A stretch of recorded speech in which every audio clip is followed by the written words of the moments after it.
Après le Bigster, un grand SUV de 4,57 m de long, Dacia a décidé de faire le grand écart et d'attaquer le marché par le bas avec ce nouveau concept car Dacia Hipster qui ne mesure que 3 mètres. Alors, ça vous intrigue? Eh bien, nous aussi. Et je vous propose tout de suite qu'on aille découvrir ce nouveau concept car sur l'Argus.fr.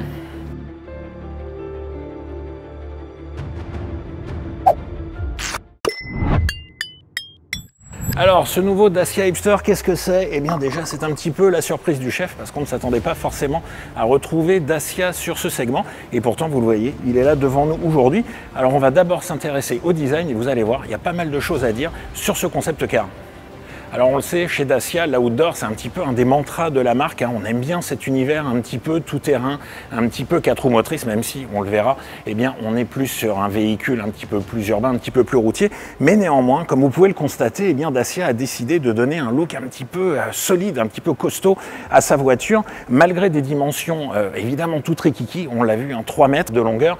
On est sur 1,55 m de largeur et 1,52 m de hauteur, donc vraiment quelque chose de très compact. Mais malgré tout, les designers ont voulu donner une vraie personnalité à ce hipster, notamment avec cette face avant. Alors on pourra y voir un petit peu des rappels d'autres modèles un petit peu tout-terrain, notamment le Duster et le Bigster qu'on connaît bien, mais également du concept car Manifesto, mais avec des petites astuces qui permettent de tirer les coups vers le bas, comme par exemple cette vitre en plexi avec un logo Dacia moderne au milieu, bien entendu. Il n'est pas lumineux, pas de coût inutile chez Dacia, mais en revanche, on a les LED bruts juste derrière le plexi. Ça, c'est assez nouveau. On a la même chose à l'arrière. On va aller découvrir ça tout à l'heure.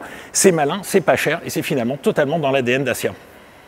Alors de profil, on retrouve justement cet air un petit peu baroudeur, cet air un petit peu 4x4. D'ailleurs, je sais pas pour vous, mais moi ça me rappelle un petit peu le nouveau Defender. Alors toute proportion gardée, on est vraiment sur un modèle en réduction, mais on a ce côté un petit peu 4x4 qui est là encore volontaire chez Dacia. On le sait, c'est ce qui marche, le SUV est à la mode. Donc on a décidé chez Dacia bien, de répliquer la même recette sur toute la gamme et notamment sur ce concept car. On a également, comme vous le voyez, une garde au sol qui est quand même assez importante. Dacia n'a pas encore communiqué de chiffres, mais on est quand même un petit peu plus haut que sur la moyenne des véhicules du marché. On a évidemment, ça ne sera que sur le concept car, ces pneus à crampons. Ça c'est pour donner à nouveau un côté beaucoup plus baroudeur. On vous rassure, s'il y a un modèle de série, on sera avec des pneus routiers. Et puis on retrouve bien entendu le fameux Starkel, ce plastique fait à partir de matières recyclées qu'on retrouve non seulement sur les boucliers, qu'on retrouve toujours en tour d'aile. Ça c'est quelque chose chez Dacia qu'on connaît évidemment avec les Stepway, les versions un petit peu plus baroudeuses de la Sandero, et le Starkel qu'on retrouve également sur les côtés et vous allez le voir plus tard à l'intérieur. Autre astuce de design, et ça c'est totalement nouveau sur une Dacia et même au sein de la production automobile, on retrouve ces rétroviseurs extrêmement simples qui ne sont faits que de 2 pièces avec le support de rétroviseur et la glace montée sur rotule comme un pied photo. C'est très simple à faire, c'est très design et en même temps ça coûte pas cher. Donc là aussi on est dans l'univers Dacia. Autre petite astuce, là aussi c'est une des premières fois qu'on voit ça sur un concept car, les poignées de porte, en fait ce sont de simples sangles que vous tirez pour ouvrir la portière. Ça c'est assez intéressant. Et puis on a également des pièces plastiques. Il y a de fortes chances que la voiture, si elle arrive en production, ne sorte qu'avec une seule teinte de caisse. Ce ne sera pas forcément celle-là, on verra, il est peut-être un peu tôt pour en parler, mais en tout cas on pourra personnaliser la voiture avec notamment ces pièces en plastique sur le côté, également le toit et puis les bords du toit qui seront également personnalisables. La partie arrière justement est intéressante à plus d'un titre. Alors en termes de design, on voit déjà qu'elle est extrêmement verticale, ça c'est normal. Sur 3 mètres de long, on va chercher à exploiter le moins de centimètres possible au bénéfice de l'habitabilité. On va retrouver également un haillon en 2 parties. Alors ça c'est très pratique, c'est assez rare sur ce genre de véhicule et sur cette catégorie. Et on va avoir évidemment cette petite partie qui vient ici. Voilà, alors évidemment, il ne faudra pas s'asseoir dessus, on n'est pas sur un gros 4x4 et encore moins sur un pick-up, mais malgré tout, ça peut être assez pratique pour placer des objets. Et on le verra d'ailleurs quand on parlera de l'intérieur, on a également des points de fixation pour les différents accessoires. Autre chose qui est inédit, qui est très malin et totalement dans l'ADN Dacia, ce sont ces feux arrière à LED. Les LED en soi, ça n'a rien de nouveau, on les retrouve sur la plupart des véhicules.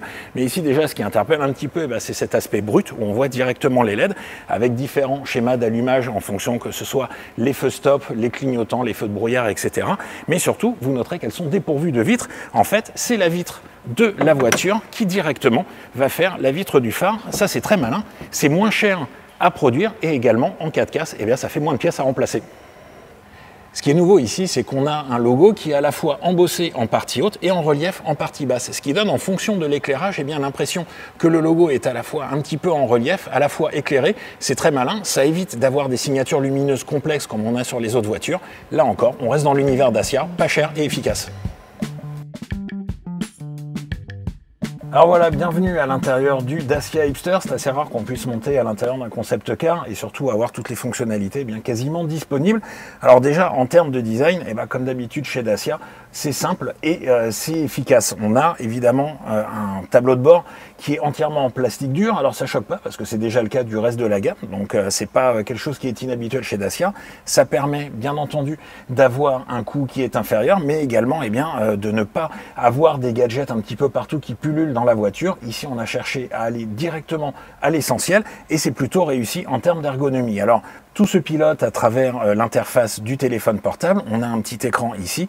Tout est personnalisable. C'est les fonctions de base de la voiture, mais c'est tout ce qu'on lui demande. Donc, ça permet notamment eh bien d'avoir accès à une application de navigation. Ça permet d'avoir accès à sa musique et à d'autres fonctionnalités habituelles sur un smartphone. L'astuce, c'est que là, on n'a pas eu à rajouter un grand écran de 10 ou 12 pouces ou beaucoup plus, hein, ce qui est la mode actuellement. Et ben, pas de ça chez Dacia. On a juste un petit compteur en face de soi et c'est tout. Le reste, c'est grâce au téléphone. Et des astuces comme ça, il y en a plein partout. Alors, on a parlé tout à l'heure du Starkel, ce plastique recyclé qu'on retrouve à l'extérieur, on l'a aussi à l'intérieur, et ça, c'est la première fois chez Dacia. On a notamment toutes les garnitures de porte qui sont faites en plastique Starkel. Du plastique, on en retrouve partout, y compris au niveau du ciel de toit. On n'a pas, par exemple, eh bien, de tissu ou de revêtement plastique. On a juste un ciel de toit plutôt clair, donc ça permet d'améliorer la luminosité dans la voiture. Et une autre astuce qui permet d'accroître cette ambiance lumineuse à l'intérieur du véhicule, eh bien, c'est ce toit qui n'est pas ouvrant, bien entendu. C'est un toit fixe, il n'est même pas panoramique, c'est juste une vitre plate comme le reste du vitrage.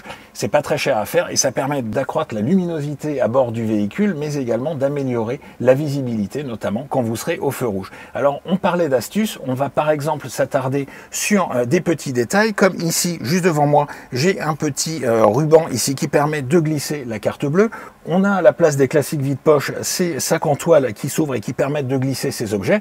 On n'a pas réellement de boîte à gants, mais on a ici une sorte de tendeur qui permet également de caler des objets.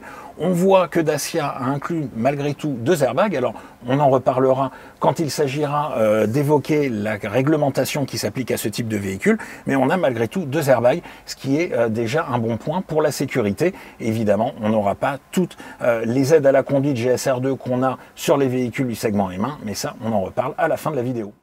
Alors quand on parle d'un véhicule de seulement 3 mètres de long, on est légitimement amené à se poser la question de l'habitabilité. Vous le voyez, bah, elle est plus que satisfaisante, même quand on est grand et pas très fin. Donc on dispose à l'avant d'une banquette. Alors c'est une banquette d'un seul tenant, en tout cas au niveau de l'assise. En revanche, les sièges, eux, ils sont séparés. On a la possibilité de rabattre ce siège-là pour accéder à l'arrière. Et finalement, c'est assez étonnant de constater qu'on a vraiment de la place à l'intérieur, malgré des dimensions très réduites, que ce soit en longueur, en largeur, on l'a dit, mais également en hauteur, et pourtant on est à l'aise, et vous allez voir, à l'arrière aussi, et ça c'est encore plus étonnant, on arrive à tenir, et on a vraiment l'habitabilité pour 4 adultes à bord. Pour accéder aux places arrière, ça se passe par la place passager, c'est cette moitié de siège qui bascule, et on arrive aux places arrière, où là la bonne surprise, eh ben, c'est qu'on dispose de suffisamment d'espace pour 2 adultes. Franchement là encore, moi je fais plus d'1,90 m, ça permet d'être à l'aise à l'arrière et notamment grâce au design des sièges. Alors ça c'est très astucieux aussi, c'est pas nouveau. On avait ça déjà il y a des dizaines et des dizaines d'années, notamment sur les 2 chevaux ou les 4L, avec un dossier de siège avant qui est finalement très incurvé, qui permet de glisser les genoux derrière et d'avoir suffisamment d'espace. Ça c'est pas bête du tout. On espère qu'on retrouvera ça en série et en tout cas on peut voyager à l'arrière. Alors certes pas sur des centaines de kilomètres, ça tombe bien, la voiture n'est pas faite pour ça, mais en tout cas on peut loger 2 adultes à l'arrière. Dans ce cas-là, évidemment, le coffre il est réduit à sa plus simple expression, 70 litres, mais vous allez voir, on peut monter jusqu'à 500 litres avec une petite astuce qui est évidemment de rabattre la banquette arrière. En revanche, petit reproche qu'on pourrait faire pour le moment sur ce concept, et on espère que ce sera corrigé pour une éventuelle arrivée en série, eh bien, c'est que la banquette arrière, elle est monobloc. Donc en fait, on est soit en configuration 2 places, soit en configuration 4 places. Ce qui serait pas mal, c'est d'avoir une banquette arrière divisée en 2 qui permette à la fois de loger 3 personnes et d'avoir un petit peu plus d'espace pour les bagages. Ça, on verra d'ici 2027 si ça arrive sur un éventuel modèle de série. Pour disposer de la capacité maximale du coffre, environ 500 litres, il suffit d'abord de replier l'assise de la banquette arrière, puis de rabattre les deux appuis-têtes de chaque côté. Alors ça, c'est très astucieux.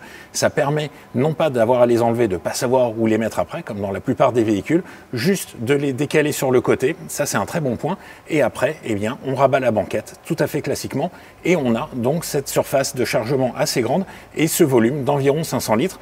Mais à nouveau, on aurait aimé bénéficier de la banquette arrière en deux parties qui aurait permis un petit peu plus de modularité. On vient de découvrir le design de ce Dacia Hipster, on a également découvert l'intérieur.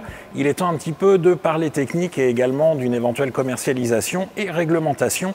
Et cela, on va en discuter avec Grégory Pelletier qui nous rejoint à l'instant et qui est le directeur des rédactions de l'Argus. Bonjour Greg.